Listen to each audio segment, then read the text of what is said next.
स्वस्ति नस्तार्चो अरिष्टानेमिः स्वस्ति नो बृहस्पतिर्ददातु भद्रं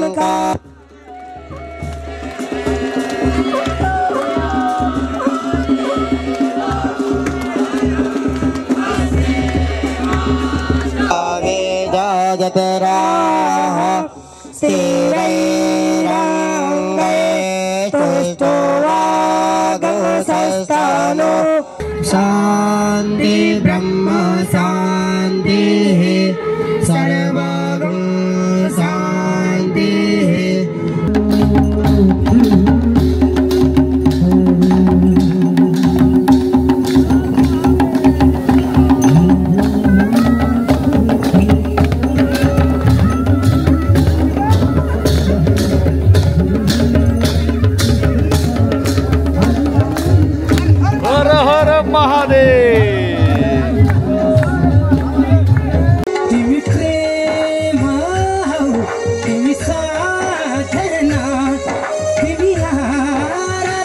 आज हाम्रो मानवको गति जस्तै उदाहरणका लागि राजा भरत जो थिए गण्डकीको किनारमा त्यत्रो ठुलो तपस्या गरिसकेपछि र मृग योनिमा जानु पर्यो। मृग योनिमा पनि आफ्नो प्राणलाई त्याग गरेर उनले आंगिरस ब्राह्मणको घरमा अर्थात केको रूपमा जन्म लिनु पर्यो त एउटा मूर्ख बालकको रूपमा। जड भनेको मूर्ख र भरत भनेको मूर्ख भरत भन्ने हुन्छ। जड भरत भएर जन्मनु र जड भरत भइसकेपछि पूर्व जन्मको वृत्तान्तको पुरै ज्ञान हुनु, वृत्तान्त पुरै आफ्नो 3वटा योनिको ज्ञान हुनु र त्यो ज्ञान भइसकेपछि उनले त्यसपछि आफू समल्नका निमित्त यो मानव योनि भनेको हाम्रो सबैभन्दा उत्तम योनि हो। यस मानव योनिमा हामी जब प्रवेश गर्दछौं भने मानव योनिबाट हाम्रो घटुवा हुन्छ, बढुवा हुँदैन।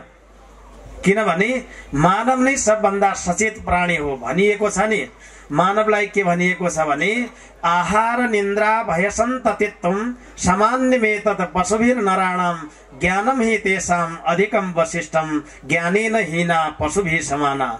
आहार खाने कुरा पशुले पनि खान्छ र मानवले पनि खान्छ।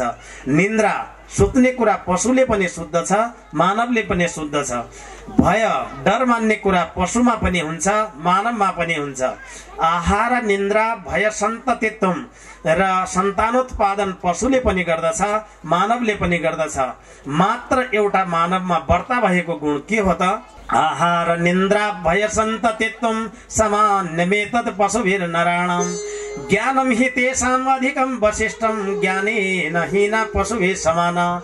यदि ज्ञान छैन, विवेक छैन, जस्तै पशुमा र त्यो विवेक र ज्ञान नभएका कारणले उसले बोल्न सक्दैन र ऊ आफ्नो मनमर्जीका साथ चलिराखेको हुन्छ। तर मानव भइसकेपछि त्यसमा विवेक छ, एक वर्ता मात्रै पशु भन्दा। त्यस उसले यदि विवेक नभएको मनुष्य छ भने त्यो पशु समान हो। त्यति पुच्छर मात्रै छैन उसको हल्लाउने, अरु सबै कुरा छ भनेर जान्नु होला। ज्ञानेन हीना पशुभिः समाना। मैले भने ज्ञान नै मान्छे र पशुमा भएको अधिक कुरा हो। यो अधिक कुरा यदि रहेन हामीमा भनेपछि हामी पनि पशु समान हो। ज्ञानेन हीना पशुभिः समाना। हामी पनि अज्ञानी पशु सरह हुन्छौं। त्यसोस्ले हाम्रो धर्म, हाम्रो परम्परा, हाम्रो कुल, हाम्रो इज्जत, हाम्रो ठाउँ र हाम्रो संस्कृति, हाम्रो दर्शनले के भन्दछ ती कुरालाई हामीले जीवनमा के गर्नु पर्दछ? अँगाल्नु पर्ने हुन्छ। बोलिए श्रीकृष्णचन्द्र भगवानको। त यसरी मान्छेको गति कुन कुरा के हुने हो? मैले भने कि मनुष्य योनिमा आएर हामीले के कार्य गर्न सकेनौं भने मान्छेको के हुन्छ भने तल तल झर्दछ। त्यसपछि पुनरपि जननम जठरे शयनम, हामी पुनः पुनः जन्म लिन बाध्य हुन्छौं र कुन योनिमा जन्म हुन्छ भन्ने कुरा पनि थाहा हुँदैन। त्यसोस्ले मैले सबैलाई भने कि हाम्रो इज्जत राख्नका निमित्त, हाम्रो यस ठाउँको र हिन्दुत्वको इज्जत राख्नका निमित्त प्रत्येक मानवले के गर्नुपर्छ? आफ्नो संस्कृति र परम्परा अनुसारका कार्यहरूलाई गर्नुपर्दछ। दुईवटा कार्यहरू छन्, एउटा लौकिक कार्य र एउटा पारलौकिक कार्य। लौकिक कार्य भनेको खूब धन कमाउनु पर्दछ, खूब अन्न फलाउनु पर्दछ र तपाईहरुले जे गरिराख्नु भएको छ, कृषकले कृषि कार्य गरोस् र जसको हामी नौकरीवाला छन् तिनले नौकरी गरोस्।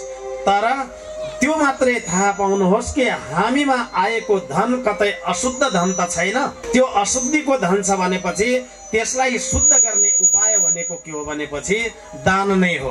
आमाहरू खेतीबाडी गर्नुहुन्छ, तपाईहरूलाई त के भनिएको छ भनेपछि बिहान उठ्ने बित्तिकै स्नान गर्ने, स्नान गरिसकेपछि आफ्नो घरमा देव पूजन गर्ने, देव पूजन गरेपछि भोजन पकाउने, भोजन त्यस्तो भोजन बनाउने जो देवतालाई भोग लाग्न सक्दछ, शुद्ध भोजन आहार गर्ने र त्यसपछि के गर्ने त गौग्रास निकाल्ने गौलाई दिने, त्यसपछि के गर्ने चराको चारो दिने र त्यसपछि अतिथि कोही आउँछ भने उसलाई भोजन गराउने, अतिथि आउँदैन भनेपछि आफूले बालबालिकालाई भोजन गराएर त्यसपछि मात्रै भोजन गर्ने र आफ्नो दैनिक क्रियाकलापमा आफ्नो दैनिक दिनहुँ काममा लाग्नु पर्दछ। त्यसोस्ले यस्ता किसिमका कार्यहरू गर्दै गयो भनेपछि हामीलाई के मिल्दैन, नरक भन्ने कुरा छ। यस मञ्चबाट नरकका नामहरू नलिनु पर्ने हो, तर नरक भोग गर्नु पर्दैन। नरक भनेको खराब कार्यहरूलाई हामीले गर्न छोड्नु पर्दछ र असल कार्यलाई मात्रै गर्नु पर्दछ। नरक लोक वर्णन गरिएको छ यसमा। 28 योजन दक्षिणतर्फ, यहाँबाट 28 योजन दक्षिणतर्फ 12 किलोमिटर अर्थात् 4 कोसको 1 योजन हुन्छ र यो योजन 28 वटा नरकहरूको वर्णन गरिएको छ। नरकहरू 28 वटा छन् र ती नरकहरूमा को जान्छ त भनेको कुरा जो आफ्नो धर्म, कुल, खानदान, इज्जत अनुसार चल्दैन र आफ्नो परम्परा अनुसार चल्दैन, त्यो व्यक्ति नरक जान्छ। अरू कसैले नरक जानु पर्ने छैन। भगवानको नाम लिने व्यक्ति कोही पनि नरक जाँदैन। भागवतमा त भनिएकै छ नि, नाम संकीर्तनम यस्य सर्व पाप प्रणाशनम प्रणामो दुःख शमनम तम नमामि हरि स्मरण। नाम संकीर्तन जसले गर्दछ, हिँड्दा, खाँदा, बस्दा, डुल्दा, घुम्दा, काम गर्दा, फाउरो चलाउँदा, जे गर्दा पनि भगवानको नाम लिनका लागि त त्यसले केही रोक्दैन। कसैसँग बोल्नु छ भनेपछि हरि नारायण के गर्दै हुनुहुन्छ भनेर भगवानको नाम लिँदै हिँड्नु पर्दछ, अन्य कामहरू गर्नु पर्दछ। बोलिए श्री कृष्णचन्द्र भगवानको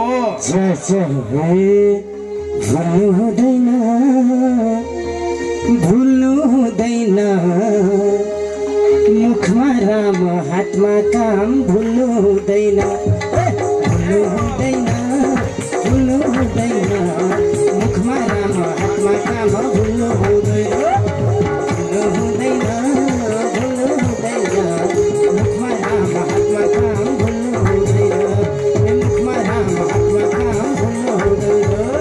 भगवानको नाम लिनका लागि भारी मान्ने व्यक्तिहरूको गति कस्तो हुन्छ त है। भगवानको नाम नलिँदाखेरिको गति कस्तो हुन्छ भन्ने कुरा हाम्रो यस भागवतमा एउटा दृष्टान्त आउँछ।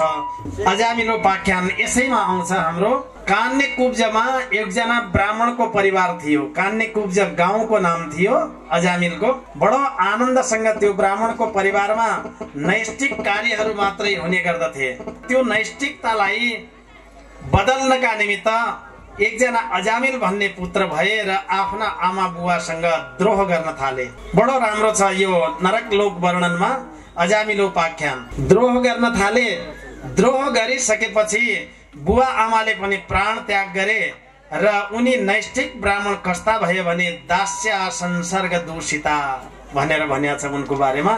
दासीको संसर्गबाट दूषित भए, खराब संगति भयो र खराब आमाहरूको सन्तति भयो, संगति भयो, जसको कारणले उनी दास्य संसर्ग दूषिता, दासीको संसर्गबाट दूषित भए र नभन्दै उनले 10 वटा विवाहहरू गरे। एक ल्याउँछन् छोड्छन्, दोस्री ल्याउँछन् छोड्छन्, तेस्री ल्याउँछन् छोड्छन्। बिचारी जो पहिलेकी थिए उ त घरै थिए र ल्याउँदा ल्याउँदा 10 वटा पत्नीहरू ल्याइसकेपछि कसैबाट पनि खानलाई नमिल्ने भयो र अन्तमा त्यसले के गर्यो भने चोरी गर्न थाल्यो, डकैती। साँझ गएर ढाका डाल्ने, त्यसपछि घर फर्कने र आफ्ना श्रीमतीहरूलाई पाल्ने गर्यो। सबैले विचार गर्यो कि यसको घरमा बसेर के गर्ने, बस्नको त कुनै अर्थै छैन। जब खाना 2 टाइम छैन भने त्यस्ता पति हुनुभन्दा त नहुनु जाति छ नि त।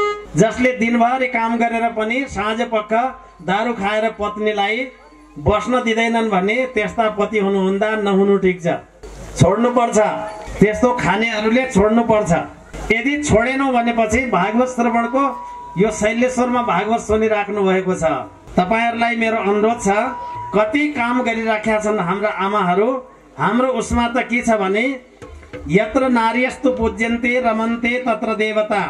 जहाँ नारीहरूको सम्मान हुँदैन त्यहाँ देवताले पनि वास गर्दैनन् भनेर भनेको छ। त्यहाँ अजामिलको घरमा नारीको सम्मान भएन। नारीको सम्मान नभइसकेपछि त्यहाँबाट 9वटा त्यसका जो पत्नीहरू थिए ती 9वटा पत्नीहरू सबै गइसकेका थिए। 9वटा पत्नीहरू सबै गए, घरबाट गइसकेका थिए। अब गइसकेपछि एउटा मात्रै बाँकी थिइन्, जेठी। तर जेठीको डर भने अधिक मान्दथ्यो। त्यो अजामिल जेठीको डर अधिक मान्दथ्यो, जे भन्यो त्यो गर्दथ्यो, तर डकैती हाल्न छोडेको थिएन। एक दिन त्यो कान्नीकुब्ज शहरमा अर्थात् त्यो गाउँमा अयोध्याबाट 20वटा साधुहरू त्यो गाउँमा आउँछन्। योगीहरू जोगीहरू त्यो गाउँमा आउँछन्। अब साधुका गुरुले के भन्छन् भने साधुको भाषा कस्तो हुन्छ भनेपछि नम्र भाषा हुन्छ। साधुले जगत कल्याणका निमित्त काम गरिराखेका हुन्छन्। साधुले भन्छन् कि भगवान यस गाउँमा कुनै भक्त छ, हामी आज साँझ बास बस्थ्यौं भनेर भन्दाखेरि गाउँभरिकाले के गरिदिन्छन् भनेपछि एउटा छ हाम्रो गाउँमा ठुलो भक्त एउटा छ र त्यो भनेको अजामिल हो र त्यसैको घरमा हजुरलाई राम्रो बास पाइने हो। अजामिलको घर देखाइदिए, डाकाको घर साधुहरूलाई। अब साधुहरू भन्न लागे, उनलाई थाहै थिएन त्यो कुरा के कहाँको डाका, उनले त भक्तको घर भनेर देखाएको थियो। अब तिनीहरू गए। अजामिलकी श्रीमती मात्रै थिइन्, बिचारा अँध्यारो परिसकेको थियो। 20 मूर्ति साधु आए, त्यहाँ बसे आँगनमा।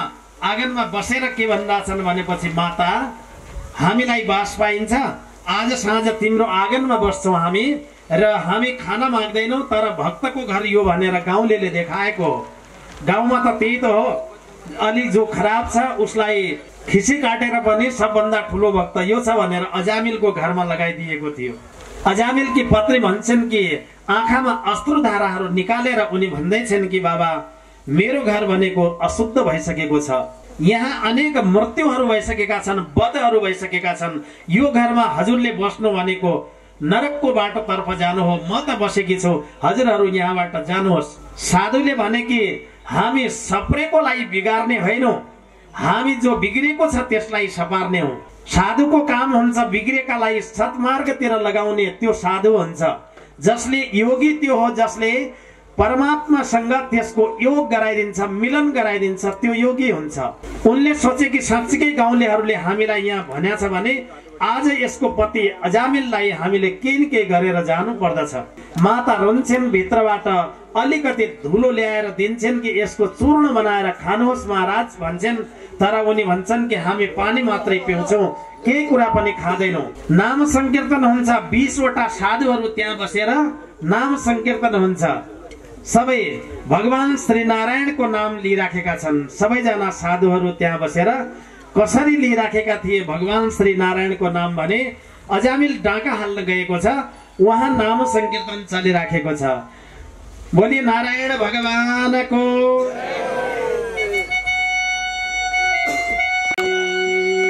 मनमा एउटै लागो छ ईर्ष्या लागो, ईर्ष्या भगवानको दर्शनको प्रतीक्षा। शिव कैलाश धाम, शिव कैलाश धाम, कृष्ण द्वारिका अयोध्या कराम। शिव कैलाश धाम, कृष्ण द्वारिका अयोध्या कराम।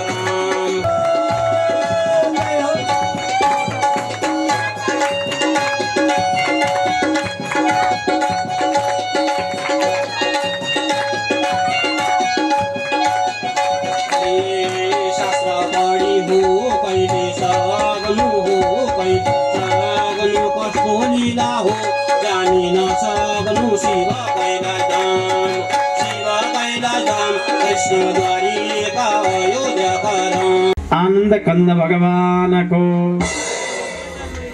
त्यसरी अजामिलोपाख्यान हामी चलाइराखेका छौँ। रातमा 20वटा मूर्तिहरू साधुको त्यहाँ पुगिसक्नु भएको छ। 20वटा साधुहरू त्यस ठाउँमा पुगिसकेका छन्। भगवानको नाम लिनुहुन्छ नि त्यो तुरन्त पुग्छ भन्छन्। र रातको 12 बजेको थियो र अजामिल के भयो त आफै त्यहाँ आइराखेको छ। साधुहरू त्यहाँ उभिएका छन् र अजामिल त्यहाँ आयो र आइसकेपछि के भयो भनेपछि उसले भन्दैछ कि आज कहीँ पनि मैले शिकार पाएको थिएन, अर्थात् डाँका हाल्न पाएको थिएन, मेरै घरमा आएको रहेछ। अब 20 जना मूर्तिहरू साधुको देख्यो, ठुल्ठुला झोलाहरू राखिएका छन् त्यहाँनिर साधुसँग भन्दैछ कि म खाली बाहिर खोज्न गएँ, यहाँ त भित्रै पो रहेछ शिकार। आफ्नै आँगनमा आएका साधुहरूलाई पनि चट्ट सबैका झोला समातेर भित्र लगन लाग्थ्यो र भित्रबाट पत्नीको आवाज आउँछ, ए अजामिल तिमी के गरिराखेका छौ भनेर अजामिललाई जोरले आवाज उनकी पत्नीले जब लगाउँछिन् र लगाइसकेपछि त उनकी पत्नी के गर्दछिन् भने जोरले बाहिर आइन्। बाहिर आइसकेपछि अजामिल के भन्छ भने, होइन भार्या, म त यसलाई यी साधुहरूलाई गुरुहरूलाई भोलि नजानु होला, 1-2 दिन बस्नु होला भनेर मैले जम्मै यो झोला झिम्टा राख्न लाग्छु। म त मैले उहाँलाई लुड्न खोजेको होइन भन्छ त्यसले। अब त्यसो भइसकेपछि तपाईले त्यस्तो खोज्नु भएको होइन भने ल फिर्ता गर्नुहोस् त भनेर ती झोलाहरू सबै फिर्ता गरिदिए। दैलोबाट भित्र जाँदा जाँदै अलिकति के गरेर जाँदैछ उसले दैलोबाट भने, अहिले त छोडिहाले, थोकै देरमा विचार गर्नु होला, बिहान उज्यालो हुन्छ। फेरि उनकी पत्नी नौलामा पानी भर्न जान्छन्, कान्नीकुब्ज सहर छ, पानी भर्न जान्छन्। त्यो मौका पारेर फेरि आउँछ अजामिल र आफ्नो हिजो त मैले छोडिदिया थिएँ, अहिलेसम्म गएनौ तपाईहरू, त्यो झोला झिम्टे सबै लुट्न खोज्छ। त्यति बेला पत्नी पानी लिएर फेरि आउँछन्। उनी भन्छन्, के गर्दैछौ अजामिल भन्दाखेरि, आज यही बस्दिनुहोस् हजुर भनेर भन्ला छु, मैले लुटेको होइन श्रीमतीजी, मैले कहाँ लुट्या हो र। अब त्यसो भनिसकेपछि साधुका जो गुरु थिए उनले भन्छन् कि भाइ यो सम्हाल्नेवाला छैन, अब कसरी सम्हाल्नु पर्यो यसलाई। एकले भन्छ, गुरुजी यसलाई सुन्दरकाण्ड पाठ गराउनु पर्यो, रामायणको सुन्दरकाण्ड पाठ गराउनु पर्यो भनेर भन्दाखेरि गुरुजी भन्छन् कि त्यो त सुन्दरकाण्ड गर्नेवाला होइन, त्यो लङ्का काण्ड मात्रै गर्छ, त्यसले त लङ्का काण्ड मात्रै गर्ने हो, सुन्दरकाण्ड त गर्दै गर्दैन त्यसले। अब साधुहरू फेरि भन्छन् कि गुरुजी अहिले मौका मिलेको छ, गइहालौँ। साधुका गुरुले के भन्छन् भने, मौका मिल्दैमा यदि साधु भाग्छन् भनेपछि संसारबाट अरू कसले बस्ने त? संसारमा त साधुले त भाग्न त मिल्दैन, संसार कल्याणका लागि लागेका साधुहरूले भाग्न मिल्दैन। अब नजाउन् त, त्यसो नगरौँ भनेर भनिरहेछन्। अब त्यसो हो भनेपछि ठिक छ त, हामी त ब्राह्मण भए र साधु भए, पहिले खाना खोज्छन् र त्यसपछि दक्षिणा खोज्छन्। बामनको कामै दक्षिणा खोज्ने हो, पहिले खान चाहियो राम्रो मिठो मिठो र त्यसपछि दक्षिणा खोज्छन् साधु र ब्राह्मण। अब त्यो भइसकेपछि अजामिललाई बाहिर बोलाउँछन् र अजामिललाई के भन्दछन् भनेपछि, अजामिल हामीलाई दक्षिणा चाहियो भन्दाखेरि, हिजो साँझदेखि अहिलेसम्म बस्न पाएका छौ, झोली झिम्टा मैले लुट्या छैन, त्यही सबभन्दा ठुलो कुरा हो, तपाईलाई त्यही सबभन्दा ठुलो कुरा हो, यहाँबाट जानुहोस् भनेर भन्दाखेरि उनी भन्छन् कि हामी त बिना दक्षिणा जाँदैनौँ, हामीलाई त दक्षिणा चाहिन्छ, हामीलाई दक्षिणा चाहिन्छ भन्दाखेरि त्यसो हो भनेपछि दिन्छु भन्न, श्रीमतीले भित्रबाट भन्छ दक्षिणा दिन्छु भन् भनेर भन्दछे र श्रीमतीले भनेपछि हस् दिन्छु। कति छोरा छन् तेरा भनेर उसलाई सोधिरहेछन्, कति छोरा छन् तेरा भनेर, 9वटा छोरा छन्, 1 हुनेवाला छ, 9वटा छोरा छन्, 1 हुनेवाला छ भन्छ। त्यसो भएपछि 10औं हुनेवालाको नाम तैले हरि राख्नु पर्दछ, हरि राख्नु पर्दछ भनेर भन्दाखेरि म हरिसरी के राख्नेवाला छैन, राख्दैन। तबसम्म श्रीमतीजी डाँट्छन् कि राख्छु भन् भनेर श्रीमतीको भनेको मानेर हरि नाम राख्छु भनेर भन्छ त्यसले। र साधु सन्तहरू त्यहाँबाट आफ्नो कर्तव्य पुरा गरेर गए। 10 मास पूर्ण भइसकेपछि अर्थात् 9 मास पूर्ण भइसकेपछि उनको छोरा जन्मन्छ र त्यसको नाम हरि राखिन्छ। जिन्दगीभरि जघन्य अपराध गरेर हत्या र हिंसा मात्रै गरेर डकैती डालेर बसेको त्यो अजामिल आज अन्तिम 10औं छोराको नाम के राख्दैछ त? हरि राख्दैछ। हरि राखिसकेपछि त्यो हरि यति प्यारो भयो, 10औं पुत्रको रूपमा हरि यति प्यारो भयो कि संसारमा कहीँ जाँदाखेरि पनि ए हरि भन्ने भयो। हरि हरि भन्दा भन्दै एक दिन उसको मृत्युको बेला आएको थियो, श्वास घुटिराखेको थियो, हरि हरि भनेर बोलाइराखेको थियो। हरि हरि भन्दा भन्दै प्राण त्याग भयो र हरि आएनन्। यमराजका दूतहरू त्यहाँ आएका थिए विष्णुका पार्षदहरू आए। यमराजका दूतलाई धक्का लगाउँदै विष्णुका पार्षद आएर मर्ने बेलामा देहान्त काले तुम सामने हो बन्सी बजाते मनको भुलाते। देहान्त कालमा हजुर सामने भइदिएपछि बन्सी बजाएको र मुरली बजाएको धुनसँगै त्यो आवाजलाई सुनेर मेरो प्राण त्याग होस् भन्ने कामना गर्दै हरि हरि भन्दै त्यो अजामिलले के गर्यो भनेपछि प्राण त्याग गर्यो। प्राण त्याग गरिसकेपछि के भयो त? जसले अन्तिम कालमा मेरो नाम लिन्छ त्यो जघन्य अपराधी भए पनि त्यसलाई नल्याउने, जसले मेरो नाम लिँदैन त्यसलाई नल्याउने अर्थात् ल्याएर आउने यमराजको उसमा दण्ड सजायका लागि भनिसकेपछि बडो आनन्दले ती विष्णुका पार्षदहरूले त्यहाँ लगे। अब के भयो भनेपछि हाम्रो पहिलेदेखिको आफ्ना छोराछोरीका नाम कसैले सीता राख्दथे, कसैले गीता राख्दथे र कसैले देवकी राख्दथे, कसैले जानकी राख्दथे, कसैले दुर्गा राख्दथे। यस्ता किसिमका देवीका नामबाट नाम राखिन्थे भनेपछि अहिले इङ्की पिङ्की टिङ्की जस्ता नामहरू राखेका छन्। कमसे कम मर्ने बेलामा त छोराको नाम लिएर पनि पार तरिन्थ्यो होला नि त। हाम्रो उसमा त के छ भने तद्यता नाम राख्नु पर्दछ। व्याकरण अनुसारको कृदन्त नामहरू राख्नु हुँदैन। धातुमा प्रत्यय लगायो भने कृदन्त हुन्छ र शब्दमा प्रत्यय लगायो भने तद्यतान्त हुन्छ। नामहरू राख्दाखेरि तद्धितका नामहरू राख्नु पर्दछ। अर्थात् भगवानको नामबाट, पुराणको नामबाट, ऋषिहरूको नामबाट हामीले नाम राख्नु पर्ने हुन्छ। र अहिलेका जस्ता ए सानो भन्छन्, ए सानो आइजा भनेर भन्छन्। के को सानो के को नानो र यी नामले गर्दाखेरि आज के छ कि जन्मपत्री बनाउन आयो भनेपछि के भन्ने गरेका छन् भनेपछि नाम पुरानो नाम नदिनु होला हामीलाई त। पुरानो नाम दिएपछि ठिक हुँदैन। बामनहरूले नामै राख्न आउँदैन यिनीहरूलाई भनेर भनेका छन्। स्वर्गमा गएर अजामिलले के भन्न थाले भनेपछि भगवान यो जीवनभरि जघन्य अपराध गरेर एक पटकका लागि छोराको नाम हरि थियो उसको, उसले भगवानको नाम थोडी लिएको भनेर भन्न थाले। छोराको नाम हरि थियो, हरि हरि भन्ला थियो र ट्याप्प टिपेर लगाए। यो त ठिक भएन नि, के गर्नु पर्यो भनेर भन्दाखेरि छोराको नाम मात्रै हरि होइन, अग्निको धर्म जलाउने हो।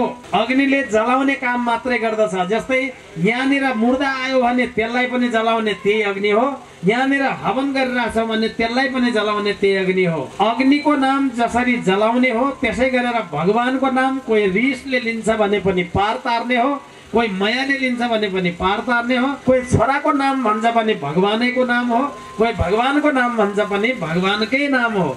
त्यस उसले भगवानको नामलाई हामीले त्यस्ता किसिमका नामहरू बालबालिकाका राख्नु पर्दछ जसले गर्दाखेरि हाम्रो घरमा कमसे कम भगवानको नाम उच्चारण होस्। हरि, कृष्ण, राम, सीता भगवानकै नाम हो नि त। त्यस्ता किसिमका नाम राखिदिन्छन् अहिले कि जसलाई सुन्नै लाज लाग्छ र कसैले तिनको अर्थ नै बुझ्या हुँदैन। डिक्सनरीमा खोज्नु होला नि तपाईँका छोराछोरीका नाम मिल्छन् भनेपछि ठिकै हो, ती शब्दै मिल्दैनन्, त्यस्ता शब्दहरू मिल्दैनन्।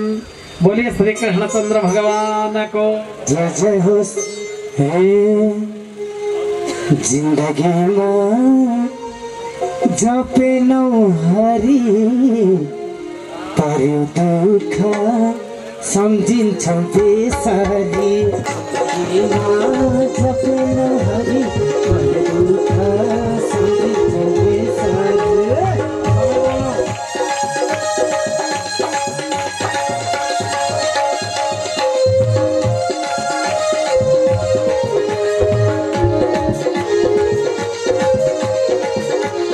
सबै बाबा आमाहरूले सोच्नु पर्ने कुरा आजदेखि नाम राख्दाखेरि भगवानको नामलाई मात्रै घरमा राख्नु होला। भगवानको नाम यदि भएन भने तपाईहरूको कुनै पनि गति हुनेवाला छैन। मर्ने बेलामा पनि टिङ्कु भन्यो भने कुकुरको नाम हो त्यो, टिङ्कु पिङ्कु इङ्कु त्यस्ता किसिमका त्यस्ता नामहरूलाई उच्चारण गर्नु हुँदैन। ती नामहरूलाई मर्ने बेलामा उच्चारण गर्यो भने नरक गइन्छ। जीवनभरि असल काम गरेका भए पनि नरक गइन्छ। त्यस उसले हामीले राख्ने नाम भनेका गणेश, हरि, श्रीराम जस्ता यस्ता नामहरूलाई हामीले राख्ने हो। भगवानको गति अर्थात् हामीले हेर्दै जाने हो भनेपछि भगवानले कुन कुरा के हुन्छ। जस्तै अजामिल जस्तो एउटा महापापी खलनायक अर्थात् खल व्यक्ति, मूर्ख व्यक्ति स्वर्ग प्राप्त भयो भनेपछि र हिरण्यकश्यपको घरमा प्रहलाद जस्तो भक्त जन्मिएको छ। केका कारणले जन्मिएको छ त? कुनै आमाको तपका कारणले जन्मिएको छ। मैले पहिले पनि भनेको थिएँ, हिरण्यकश्यप र हिरण्याक्ष दुईवटा राक्षस जन्मदाखेरि माता दितिले त्यति बेलामा दिति र अदितिको वंश, दितिबाट देवताहरू, अदितिबाट राक्षसहरू जति जन्मिसकेका थिए र ती सबै जन्मे र जन्मिसकेपछि त्यसै कुलमा एउटा प्रहलाद नामको एउटा बालक जन्मेको छ। प्रहलादलाई हिरण्यकश्यपले बडो दुःख दिएको छ। उसलाई हात्तीबाट कुल्चाउन लगायो, आगोमा जलाउन लगायो, ठुलो ठुलो भिरबाट लडाउन लगायो, सर्पबाट टोकाउन लगायो। तर भगवान तेरो भगवान कहाँ छ देखा भनेर जे नगर्नु थियो त्यससँग सबै कुराहरू गर्यो नारायण। र गरिसकेपछि अन्तमा उसलाई मेरो भगवान तेरो भगवान यो खम्बामा पनि छ कि भनेर सोद्धाखेरि मेरो त हरि श्रीहरि यो खम्बामा नै हुनुहुन्छ भनेर स्वयं प्रहलादजी महाराजलाई काट्नका निमित्त त्यो खम्बामा बाँधेको थियो। त्यसै खम्बालाई चिर्न त्यसबाट नरसिंह भगवानको अवतार भयो। बोलिए नरसिंह भगवानको यसरी नरसिंह अवतार भएको छ। नरसिंह भनेको मान्छेको जस्तो शरीर र सिंहको जस्तो टाउको भएको हुनाले तिनको नाम नरसिंह हो।